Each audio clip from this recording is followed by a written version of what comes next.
الحمدللہ الحمدللہ رب العالمین والصلاة والسلام علی رسولہ الکریم وعلی آلہ واصحابہ اجمعین والعاقبۃ للمتقین اما بعد اعوذ باللہ من الشیطان الرجیم بسم اللہ الرحمن الرحیم وبشر الذين آمنوا وعملوا الصالحات أن لهم جنات تجري من تحتها الأنهار كلما رزقوا منها من ثمرة رزقا قالوا هذا الذي رزقنا من قبل وأتوا به متشابها وَلَهُمْ فِيهَا أَزْوَاجٌ مُطَهَّرَةٌ وَهُمْ فِيهَا خَالِدُونَ وبشر الذین آمنوا وعملوا الصالحات ان لهم جنات تجری من تحتها الانہار، اور خوشخبری دیجیے ان لوگوں کو جو ایمان لائے اور عمل کیے انہوں نے اچھے، یقیناً ان کے لیے باغات ہے، بہتی ہے ان کے نیچے نہریں،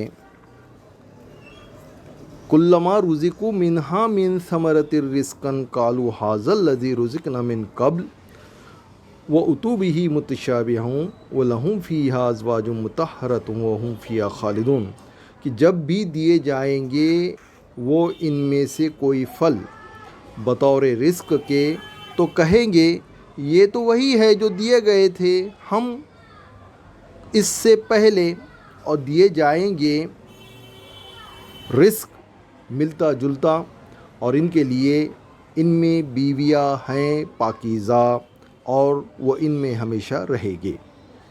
اللہم ربنا جعلنا منہم۔ جب اللہ تبارک تعالیٰ نے کفار کی جزا کا ذکر کیا، یعنی پچھلی آیتوں میں ہم نے دیکھے کہ کفار کی جزا کا ذکر کیا، تو اعمال صالحہ سے آراستہ اہل ایمان کی جزا بھی بیان فرما دی۔ محترم سامعین اکرام، اب ہم اس کی مختصر تفصیل کی طرف بڑھ رہے ہیں کہ جب اللہ تبارک تعالیٰ نے کفار کی جزا کا ذکر کیا تو اعمال صالحہ سے آراستہ اہل ایمان کی جزا بھی بیان فرما دی، جیسا کہ قرآن مجید میں اس کا طریقہ ہے کہ وہ ترغیب و ترہیب کو اکٹھا بیان کرتا ہے۔ ترغیب کیا؟ جس سے رغبت بڑھے، اس کو ترغیب کہتے ہیں، اور ترہیب یہ رہب کا مادہ، رہب کا معنی ہوتے ہیں جس سے ڈر پیدا ہو۔ تو ایسی آیتیں جو کہ جنت کا جس میں ذکر آتا ہے تو اس سے رغبت بڑھتی ہے، اور ترہیب ایسی آیتیں جس میں جہنم کا بیان ہوتا ہے تو وہ ڈر پیدا کرتی ہے۔ تو ترغیب و ترہیب کو اکٹھا بیان کرتا ہے تاکہ بندے مومن اللہ تعالیٰ کی رحمت کی رغبت بھی رکھے اور اس کے عذاب سے ڈرتا بھی رہے، اس کے دل میں عذاب کا خوف ہو تو رحمت و مغفرت کی امید سے بھی سرشار ہو۔ وبشر الذین آمنوا، وبشر یعنی اے رسول صلی اللہ علیہ وآلہ وسلم، آپ اور آپ کا قائم مقام خوشخبری دے دے۔ الذین آمنوا یعنی جو اپنے دل سے ایمان لائے، وعملوا الصالحات اور انہوں نے اپنے جوارح سے نیک کام سر انجام دیے۔ جوارح یعنی میں نے بتایا پہلے بھی کہ ہاتھ پیر اور روزی روٹی کمانے کے، جس سے ہم روزی روٹی کماتے ہیں، وہ تمام ہاتھ پیر عقل سبھی جوارح اعضاء جتنے بھی ہیں، تو اور انہوں نے اپنے جوارح سے نیک کام انجام دیے، پس انہوں نے اعمال صالحہ کے ذریعے سے اپنے ایمان کی تصدیق کی۔ اللہ تبارک تعالیٰ نے اعمال خیر کو الصالحات سے تعبیر کیا ہے کیونکہ ان کے ذریعے سے بندے کے احوال، اس کے دینی اور دنیاوی امور اور اس کی دنیاوی و اخروی زندگی کی اصلاح ہوتی ہے، اور اس کے ذریعے ہی سے احوال کا فساد زائل ہوتا ہے، پس اس کی وجہ سے اس کا شمار صالحین بندوں میں ہو جاتا ہے، جو جنت میں اللہ تعالیٰ کی مجاورت اور اس کے قرب کی صلاحیت سے بہرور ہے۔ پس ان کو خوشخبری سنا دیجئے ان لہم جنات، کہ ان کے لیے جنت کے باغات ہیں جن میں عجیب اقسام کے درخت، نفیس انواع کے پھل، گہرے سائے اور درختوں کے نہایت خوبصورت شاخیں ہوں گی۔ اسی وجہ سے اس کا نام جنت ہے۔ اس میں داخل ہونے والے اس کے باغوں اور گہری چھاؤں سے فیضیاب ہوں گے، اور اس میں رہنے والے اس میں عیش و عشرت کی زندگی گزاریں گے۔ تجری من تحتها الانہار، یعنی جنت میں پانی، دودھ، شہد اور شراب۔ جنت میں انہار نہر کی جمع ہے کہ کتنی نہریں ہوں گی؟ جنت میں پانی کی نہر ہوں گی، دودھ کی نہر ہوں گی، شہد کی نہر ہوں گی اور شراب کی نہر ہوں گی۔ دنیا کی ایسی شراب نہیں، جنت کی شراب کی بات ہو رہی ہے۔ تو یعنی جنت میں پانی، دودھ، شہد اور شراب کی نہریں بہتی ہوں گی۔ وہ جیسے چاہیں گے انہیں جاری کر لیں گے اور جہاں چاہیں گے انہیں پھیر لیں گے۔ انہی نہروں سے جنت کے درخت سیراب ہوں گے اور مختلف اصناف کے پھل پیدا ہوں گے۔ کلما رزقوا منہا من ثمرۃ رزقا قالوا ھذا الذی رزقنا من قبل، جب بھی ان کو ان میں سے کھانے کو کوئی پھل دیا جائے گا تو وہ کہیں گے یہ تو وہی ہے جو پہلے ہمیں دیا گیا۔ یعنی جنت کا یہ پھل دنیا کے پھلوں کی جنس میں سے ہوگا۔ اس میں دنیا کے پھلوں کی سی صفات ہوں گی۔ خوبصورتی اور لذت میں جنت کے پھل دنیا کے پھلوں سے ملتے جلتے ہوں گے۔ ان میں کوئی بد ذائقہ پھل نہ ہوگا اور کوئی وقت ایسا نہ ہوگا جس میں اہل جنت لذت نہ اٹھا رہے ہوں گے، بلکہ وہ دائمی طور پر انہیں ہمیشہ کے لیے جنت کے پھلوں کی لذت سے لطف اندوز ہوں گے۔ وہ اتو بھی متشابہاں، اور دیے جائیں گے ان کو پھل ملتے جلتے۔ کہا جاتا ہے کہ جنت کے پھل نام میں مشابہت رکھتے ہیں اور ذائقے میں مختلف ہیں۔ بعض کی رائے ہیں مفسرین کے کہ اس سے مراد ہے کہ وہ رنگ میں مشابہت رکھتے ہیں مگر نام مختلف ہے۔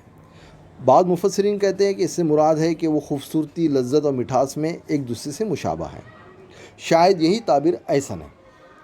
پھر جہاں اہل جنت کے مساکن، یعنی ان کے رہنے کی جگہ، ان کی خوراک، طعام و مشروبات، یعنی کھانے اور پینے کے، مشروب کہتے ہیں پینے، طعام کھانے کو، طعام و مشروبات اور پھلوں کا ذکر کیا ہے، وہاں ان کی بیویوں کا بھی ذکر کیا ہے۔ نہایت ایجاز و اختصار کے ساتھ مکمل اور واضح طور پر ان کا وصف بیان کیا۔ وَلَهُمْ فِيهَا أَزْوَاجٌ مُطَهَّرَةٌ، وَلَهُمْ فِيهَا أَزْوَاجٌ مُطَهَّرَةٌ، ان کے واسطے ان میں بیویاں ہوں گی پاک صاف۔ اللہ تبارک و تعالیٰ نے یہ نہیں فرمایا کہ وہ فلاں عیب سے پاک ہوں گی، کیونکہ یہ تطہیر، طہارت کی تمام اقسام پر مشتمل ہوں گی۔ ان کے اخلاق پاک ہوں گے، ان کی تخلیق پاکیزگی پر مبنی ہوگی، ان کی زبان پاک ہوگی اور ان کی نظر پاک ہوں گی۔ ان کے اخلاق کی پاکیزگی یہ ہے کہ وہ دلکش ہوں گی اور اپنے اخلاق حسنہ، حسن اطاعت اور قولی و فعلی آداب کے ساتھ اپنے شوہروں سے اظہار محبت کرے گی۔ اسی طرح سے جتنی بھی دنیا میں جتنی بھی ناپاکی ہوتی ہے تو ان تمام ناپاکیوں سے وہ پاک ہوں گی۔ نیز اپنی جسمانی تخلیق میں بھی پاک ہوں گی۔ وہ کامل حسن و جمال سے بہرور ہوں گی۔ ان کے اندر کسی قسم کا عیب اور کسی قسم کی جسمانی بدصورتی نہ ہوگی، بلکہ وہ نیک سیرت اور خوبصورت ہوں گی۔ وہ پاک نظر اور پاک زبان ہوں گی۔ وہ نیچی نگاہوں والی ہوں گی اور ان کی نگاہیں اپنے شوہروں سے آگے نہ بڑھے گی۔ ان کی زبانیں ہر گندی بات سے محفوظ اور پاک ہوں گی۔ اس آیت کریمہ میں مندرجہ ذیل امور کا ذکر کیا گیا ہے۔ نمبر 1، خوشخبری دینے والا۔ نمبر 2، جس کو خوشخبری دی گئی ہے۔ نمبر 3، جس چیز کی خوشخبری دی گئی ہے۔ نمبر 4، وہ سبب جو اس خوشخبری کا باعث بنتا ہے۔ خوشخبری دینے والے سے مراد رسول اللہ صلی اللہ علیہ وسلم کی ذات پاک، یا وہ لوگ ہیں جو آپ کی امت میں سے ابلاغ علم میں، علم کو پہنچانے میں آپ کے قائم مقام ہوں گے۔ یہ بہت بڑی فضیلت ہے میرے دوستوں کہ ابلاغ علم کا کام ہمیشہ کرتے رہنا چاہیے۔ خوشخبری دیے جانے والے وہ لوگ ہیں جو اہل ایمان ہیں اور نیک اعمال بجا لانے والے ہیں۔ جس چیز کی خوشخبری دی گئی ہے وہ جنت جو بیان کردہ صفات سے متصف ہے۔ اس خوشخبری کے باعث اور سبب سے مراد ایمان اور عمل صالح ہے۔ ایمان اور عمل صالح کے بغیر اس خوشخبری کے حصول کا کوئی ذریعہ نہیں۔ میں نے بتایا جیسے کہ آپ یہاں پر دنیا میں کتنے بھی اچھے کام کر لیں، اگر آپ کے پاس ایمان نہیں ہے، اللہ اور اس کے رسول پر ایمان نہیں ہے، اس کی جنت، اس کی جہنم، روز محشر یعنی آخرت، اس پر ایمان نہیں ہے، تو آپ نے یہاں پر کتنے بھی اعمال صالح کیے، اچھے کام کیے، اعمال صالح کرنا مطلب اچھے کام کرنا، دنیا کے لیے آپ نے خوب فاؤنڈیشن قائم کر دیے چیریٹی کے، اس کی کوئی وقت نہیں ہے اللہ تعالیٰ کے نزدیک جب تک کہ آپ کے پاس ایمان نہیں ہے۔ اس لیے اللہ تعالیٰ ہمیشہ دیکھیں آپ کہ ہمیشہ جب بھی فرماتے ہیں تو یہاں پر بھی وبشر الذین آمنوا وعملوا الصالحات، ایمان اور عمل صالح، اس کا اللہ تعالیٰ نے چولی دامن کا ساتھ رکھا ہے، اس کو ایک دوسرے سے ملا دیا۔ ایمان کے بغیر اعمال صالح معتبر نہیں۔ تو یہاں پر وہی بات آ رہی ہے کہ اس خوشخبری کے باعث اور سبب سے مراد ایمان اور عمل صالح ہے۔ ایمان اور عمل صالح کے بغیر اس خوشخبری کے حصول کا کوئی ذریعہ نہیں۔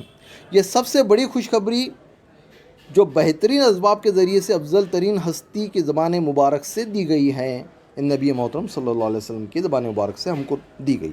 اس آیت کریمہ سے ثابت ہوتا ہے کہ اہل ایمان کو خوشخبریاں دینا، اعمال صالح اور ان کے ثمرات کا ذکر کر کے ان میں نشاط پیدا کرنا مستحب عمل ہے، کیونکہ اس طرح اعمال صالح آسان ہو جاتے ہیں۔ سب سے بڑی بشارت جو انسان کو حاصل ہوتی ہے وہ ایمان اور عمل صالح کی توفیق ہے۔ بس یہ اولین بشارت اور اس کی بنیاد ہے۔ اس کے بعد دوسری بشارت وہ ہے جو موت کے وقت اسے حاصل ہوتی ہے، یعنی جب فرشتے اس کے پاس جب اس کی روح قبض کرنے آتے ہیں تو وہ اسے بشارت سناتے ہیں، جو کہ ہم دیکھیں گے آگے آئیں گا انشاءاللہ تعالی۔ تو وہاں پر اللہ تعالی جو ہے تو وہ فرشتے انہیں بشارت سناتے ہیں۔